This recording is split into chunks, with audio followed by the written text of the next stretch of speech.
Buenos días, hoy vamos a ver cómo realizar el análisis descriptivo de datos de una variable continua. Esto significa que no vamos a poder ver cuántas veces aparece, por ejemplo, el dato 138,69, porque solo va a aparecer una vez, no vamos a tener ningún dato repetido. Esto a la hora de analizarlo es muy complicado. Y esa es la razón por la que haremos la tabla de distribución de frecuencias con los datos agrupados en intervalos. Bueno, en este caso nos hemos inventado una variable que sería la factura telefónica de un número de familias y nos marcamos unos intervalos de tamaño 50. Ponemos aquí el número que marcaría el límite superior. Y antes de elegir los intervalos suele ser útil saber cuál es el valor mínimo y el valor máximo de los datos que tenemos, ¿vale? Entonces recordad que con la función min podemos hallar el mínimo de los datos. El valor mínimo toma el valor 10,8 y el valor máximo de los mismos datos es igual a 349,69. Es por ello que si agrupamos de 50 en 50 hasta 350 parece bastante apropiado. Vale. Para hacerlo lo más sencillo, para hallar la tabla de distribución de frecuencias, es comenzar utilizando en la pestaña Datos el análisis de datos. Análisis de datos, en este caso elegiremos histograma. Le damos a aceptar. El rango de entrada son los datos que tenemos. El rango de clases es la columna donde hemos puesto las clases. No es obligatorio tener esta columna, pero sí que es bastante conveniente para que nosotros podamos seleccionar cuál es el tamaño de intervalos que queremos. He marcado solo los datos, así que no marco rótulos. Rótulos sería si hubiera marcado también factura telefónica y clase. Quiero elegir dónde va a salir los datos. Van a salir aquí, a partir de aquí. Y voy a pedir que me dé el porcentaje acumulado, además de las frecuencias absolutas, y que haga un gráfico. Y así me va a hacer el histograma. Como le he pedido porcentaje acumulado, también me hace el porcentaje acumulado. Vale. Entonces, fijaros que lo que ha hecho ha sido dibujar como barra azul, y eso sería la parte histograma, la frecuencia absoluta. ¿Vale? En el caso, el intervalo 0 a 50 tiene 70 datos. ¿Vale? Hemos visto 70 observaciones en ese intervalo. De 50 a 100 teníamos 106, entonces la barra llega hasta 106, ¿vale? Esto realmente no es un histograma muy bien hecho, porque el histograma deberían estar, las barras deberían estar pegadas entre ellas, ¿vale? Y por otro lado, las frecuencias acumuladas, al utilizar un eje secundario, fijaros que el 20%, bueno, el primer dato es un 10,34%, lo que llevamos acumulado aquí, y lo pone aquí abajo cuando en realidad debería empezar aquí arriba, ¿vale? Para que se viera mejor que todos estos datos representan el 10%.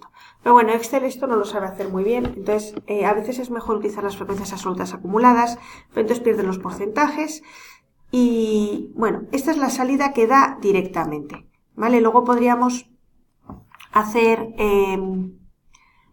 cambios con el gráfico y decir que, bueno, pues que las columnas sean más anchas y aumentar el grosor para que estén pegadas, ¿vale? Pero bueno, esto es lo que da Excel de inicio.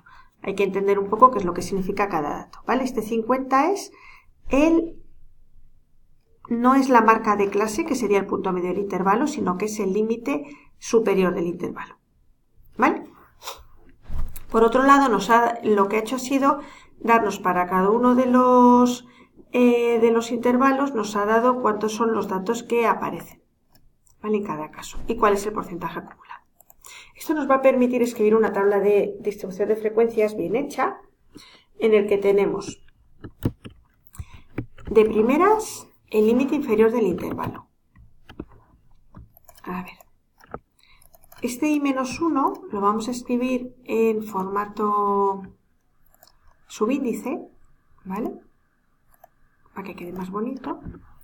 Luego tenemos el límite superior del intervalo, que lo vamos a llamar LI. También va a ser un subíndice. La I. ¿Vale? Y ahora ya por escribir un poquito más rápido voy a poner un guión inferior, ¿vale? Para ir más rápido. Entonces tenemos dentro de cada intervalo tendremos lo que llamamos la marca de clase, que es x sub i con como un acento, ¿vale? Se suele decir x', que es el número intermedio, y luego tenemos la frecuencia del intervalo, el número de datos que hay dentro del intervalo, que se denomina, ya sabéis, la frecuencia absoluta, Ni, ¿vale? Luego tenemos la frecuencia absoluta acumulada, la frecuencia relativa y la frecuencia relativa acumulada. Suele ser interesante, voy a añadir aquí una celda más, que va a ser, vale, que había marcado 4. Va a ser CI, que es el tamaño del intervalo. Recordad que si los intervalos son de distinto tamaño, es decir, si C sub i no es igual en todos los intervalos, entonces lo que tendremos es que en vez de utilizar la frecuencia absoluta, lo que utilizaremos será la densidad de frecuencia del intervalo, que no es más que dividir el número de datos que tenemos dentro del intervalo entre el tamaño del intervalo, para poder comparar intervalos de distinto tamaño. ¿Vale? Pero bueno, en este caso son todos del mismo tamaño, entonces empiezan en 0, el primero es 0,50, así hasta 300. Vale, tenemos límite inferior 0, límite superior 50, límite inferior 50, límite superior 100, límite inferior 100, límite superior 150 y así sucesivamente. Vale.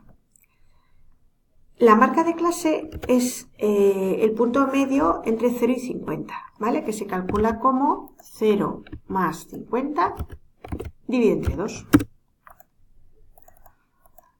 Hacemos lo mismo con con el resto de intervalos.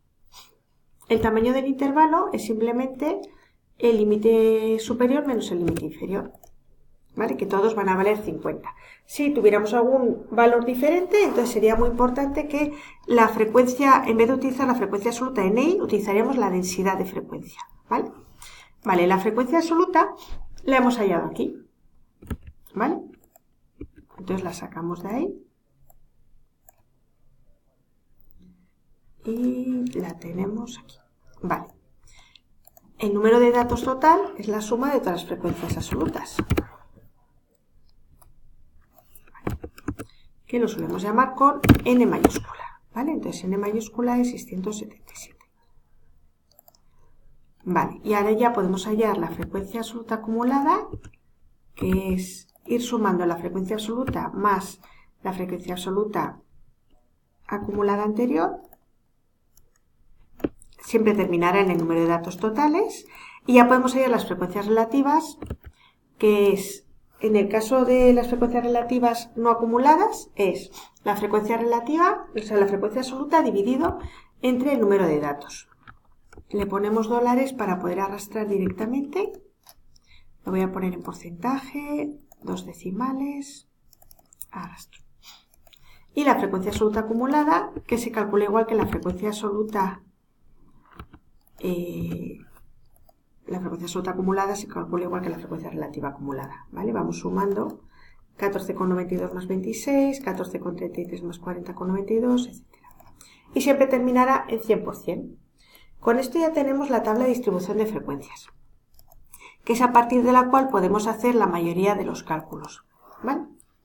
Lo que vamos a hacer va a ser, a partir de esta tabla, vamos a hallar las medidas más importantes de estadística descriptiva.